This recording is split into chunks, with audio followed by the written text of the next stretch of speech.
सबसे पहले मेरा सीक्रेट सुन लीजिए। ये मेरा सीक्रेट यूट्यूब अकाउंट है। हाँ, मैंने इस अकाउंट से लगभग अपने सारे घर वालों को, सारे रिश्तेदार वालों को और जितने भी जान पहचान के लोग थे उन सबको मैंने हटा दिया है या तो ब्लॉक कर दिया है। क्यों? ऐसा आप लोग पूछ रहे हो। जो यूट्यूब पे आधे से ज्यादा सीक्रेट्स अकाउंट्स चल रहे हैं, लेकिन फिर भी मैं बता देती हूँ। जैसे ही मेरे घर में पता चलता कि मैंने अपना एक सीक्रेट अकाउंट बनाया है और मैं यूट्यूब पे वीडियोस डाल रही हूँ, वैसे ही एक ही डायलॉग आता, ये क्या बना रही हो, कब से कर रही हो, अरे छोड़ो जाने दो, कौन ही तुम्हारा देखेगा। तो मैंने सोचा पहले मैं अपना अकाउंट बना लेती हूँ, कुछ वीडियोस डाल लेती हूँ, थोड़ा कॉन्फिडेंस भी आ जाए, फिर सबको सरप्राइज दे दूंगी। अगर ये वीडियो किसी भी तरीके से मेरे घर वालों तक पहुंच गया तो समझ जाना अब ये अकाउंट सीक्रेट नहीं रहा।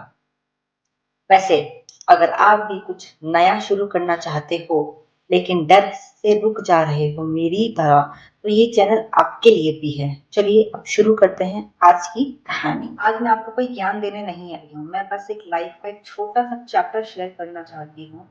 उसने मुझे अंदर से बदल के रख दिया। अगर आज से कुछ साल पहले मुझसे कोई बोलता रोज मंदिर जाया कर, तो मेरा जवाब होता नो या नेवर, मुझसे ये सब नहीं होने वाला। सच में मुझे पाठ पूजा में बिल्कुल भी इंटरेस्ट नहीं है, 1% का भी इंटरेस्ट नहीं है।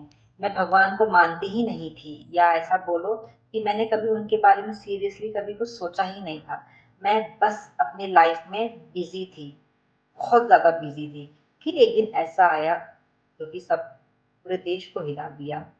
कौन सा दिन आया? कोविड का दिन आया। पर एक फोन कॉल ने मेरी पूरी की पूरी लाइफ ही बदल दी। मुझे आज भी याद है, एचआर का कॉल आया उस दिन। मैं दोपहर के टाइम में बैठी थी छत पे, मुझे एचआर का कॉल आया। मैंने सोचा कोई नॉर्मल अपडेट होगा या मुझे कुछ वो काम देने वाले हैं, कुछ एक्स्ट्रा काम देने वाले, क्योंकि रोज़ाना ऐसे कॉल्स मुझे आते रहते थे। लेकिन 5 मिनट बाद सब कुछ खत्म हो गया। मेरी जॉब ही चली गई, मतलब मेरी काया ही पूरी पलट गई। क्योंकि उस टाइम वर्क फ्रॉम होम शुरू हो चुका था और मुझे कोई भी डिजिटल टूल्स उतने अच्छे से नहीं आते थे। अच्छे से क्या नहीं आते थे, आते ही नहीं थे। मैं ऑनलाइन टीचिंग कंटिन्यू भी नहीं कर पाई बिकॉज ऑफ डिजिटल टूल्स मुझे मालूम नहीं थे।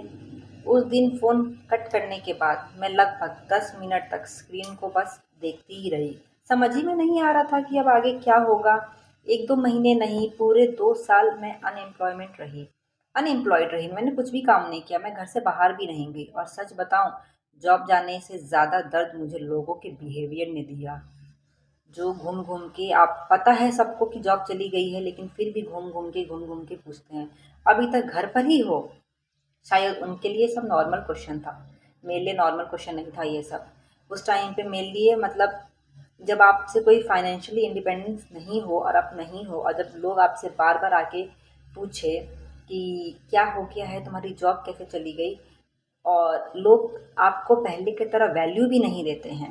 धीरे धीरे कॉन्फिडेंस भी कम होने लग गया। फिर मैं बैंगलोर शिफ्ट हो गई, नई सिटी हो गई, नई मेरी लाइफ हो गई। लेकिन अंदर से वही ना, एक जो होता है खालीपन सा, वो एक खालीपन सा ही रह गया। मेरे घर के आसपास में कोई पार्क भी नहीं था जहाँ मैं दिल बहला सकूँ। बैंगलोर मेरे लिए बिल्कुल नया शहर था, बिल्कुल भी। मैं यहाँ पे लोगों को जानती भी नहीं थी, एक भी लोग को नहीं जानती थी। तो मैं सोचती थी कि कहीं बाहर पार्क वार्क में जाके बैठूँ। यहाँ मुझे कोई पार्क भी नहीं नज़र आता था। लेकिन एक दूर कोने में ना एक छोटी सी एक मंदिर मेरे को दिखाई दी। लगभग ना वहाँ पे 6 बजे के टाइम में आरती हुआ करती थी, या घंटी की आवाज़ आती थी। तो उसी घंटी की आवाज़ ना मेरे घर तक भी आती थी। मेरे घर का जो विंडो था वो डायरेक्ट मंदिर की गेट की तरफ हुआ करता था। तो मुझे ना वो घंटी की आवाज़ आती थी रोज़ शाम 6 बजे तक। पहले मैं वो आवाज़ को ना इग्नोर कर देती थी कि ऑफ कोर्स पाठ पूजा में मन तो मुझे लगता था नहीं, तो मैं वो इग्नोर कर देती थी। लेकिन एक दिन पता नहीं क्यों ऐसे ही बैठे बैठे मैं बाहर निकल गई। मतलब मैं बैठी थी और फिर मैं बाहर निकल गई। और फिर पता नहीं, एक बात सच बताऊँ तो मैं मंदिर पूजा करने तो बिल्कुल भी नहीं गई थी। लेकिन मंदिर के बाहर जो खुला एरिया रहता है ना, मैं वहाँ जा कर के बैठ गई 2 मिनट, फिर 5 मिनट जाके बैठ गई और वापस घर आ गई। अगले दिन फिर गई, फिर वही अगले दिन धीरे धीरे ना मेरी जैसे कि डेली मैं जाने लग गई। तो मेरी ना एक हैबिट सी जैसे कि हो गई। मैं वहाँ जाके भगवान से कुछ मांगती नहीं थी, कुछ भी नहीं मांगती थी, कुछ काम ही नहीं था, भगवान पे भरोसा ही नहीं था, तो भगवान से कुछ मांगना ही क्या था। मैं वहाँ कुछ नहीं मांगती थी, सिर्फ चुपचाप जाके बैठती थी। फिर एक दिन ना मुझे ऐसा कुछ एहसास हुआ कि मतलब मैं जितना पहले ओवरथिंक करती थी, पहले जितना भी ओवरथिंक करती थी, जितना भी चिड़चिड़ाहट होता था, जितनी भी छोटी-छोटी बातों पे ना इरिटेशन जैसा हुआ करता था, अब ना थोड़ा-सा पेशेंस आने लग गया था। पता नहीं क्यों ऐसा क्यों होता था, लेकिन मुझे ना वो बहुत थोड़ा-सा पेशेंस जैसा मुझे होने लग गया था कि हाँ, अब कोई पहले मुझे कोई 2 चीज़ बोलता था तो मुझे 4 चीज़ें सुनाने की मन करती थी, लेकिन अब जो था पेशेंस, पेशेंस, पेशेंस होने पर इरिटेशन भी काफ़ी कम हो गया। तब तभी मेरे दिमाग में ना एक बात आई, अचानक से एक बात आ गई। शायद मुझे शांति मंदिर में तो नहीं मिली, क्योंकि शांति वहाँ जाके ही मैंने खुद को जो अपने 5 मिनट दिया, 6 मिनट दिया, चाहे 2 मिनट दिया। और क्योंकि मैं पहली बार खुद अपने लिए, अपने साथ मतलब अकेले में 5 मिनट बैठी थी मैं। नहीं तो मैं हमेशा लोगों से घिरी रहती थी या हमेशा लोगों के ताने सुनती थी। लेकिन पहली बार जा कर के मैं वहाँ पे 5 मिनट, 2 मिनट बैठनी शुरू किया, तो क्या तब से ऐसा हो रहा है। आज भी अगर किसी दिन में शाम को अगर मैं वहाँ नहीं जा पाती ना, तो ऐसा लगता था कि पूरा दिन मतलब मैंने कुछ किया ही नहीं है। मतलब कुछ खाली-खाली सा-पन जैसा करने लग गया। जिस दिन मैं नहीं भी जाती थी ना, तो मुझे ऐसा लगता था ना कि कोई मुझे फ़ोर्स कर रहा है, "अरे जा! अरे पूजा उठ और निकल।" तो अंदर से और फिर ना अंदर से भी मन करने लगता है कि चलो 5 मिनट बैठ के ही आ जाते हैं, क्या ही हो जाता है। और आज मैं अपने सिर्फ़ एक बात आपसे मतलब सिर्फ़ एक बात कहना चाहती हूँ। मैं आपको किसी भी रिलीजियन को फॉलो करने के लिए नहीं बैठी हूँ, ना मैं आपको कोई फॉलो करने के लिए बोल रही हूँ। आप जिस भी रिलीजियंस के हो, मैं आपको फोर्स नहीं कर रही हूँ। आप मंदिर जाइए, आप मस्जिद जाइए, आप गुरुद्वारा जाइए, आप चर्च जाइए, या अगर आप कहीं नहीं जाना चाहते हो तो एक शांत जगह पे जाके बैठ जाइए। अगर इनमें से आप किसी भी चीज़ में नहीं जाना चाह रहे हो, आप जा कर के कोने में एक जगह शांत बैठ जाइए। रोज़ सिर्फ 5 मिनट बिना फ़ोन, बिना किसी डिस्ट्रैक्शन, सिर्फ अपने साथ बैठकर देखिए। फिर बताइए मुझे कैसा लगता है आपको? अगर 7 दिन के बाद भी सच में अगर कुछ भी फ़ील ना हुआ ना, तो इस वीडियो के नीचे आके आप लोग कमेंट में लिख देना कि पूजा मुझे कुछ भी फ़ील नहीं हुआ।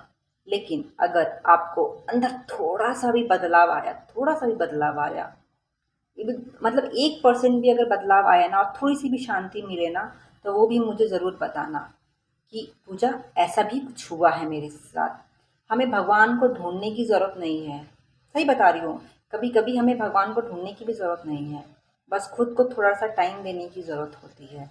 अगर मेरी ये स्टोरी से आपका दिल और आप कनेक्ट हो पाए, तो इस सफ़र में मेरा साथ ज़रूर बनिए। हम मिलेंगे अपने अगली वीडियो में एक और रियल लाइफ़ स्टोरी के साथ। तब तक के लिए बाय।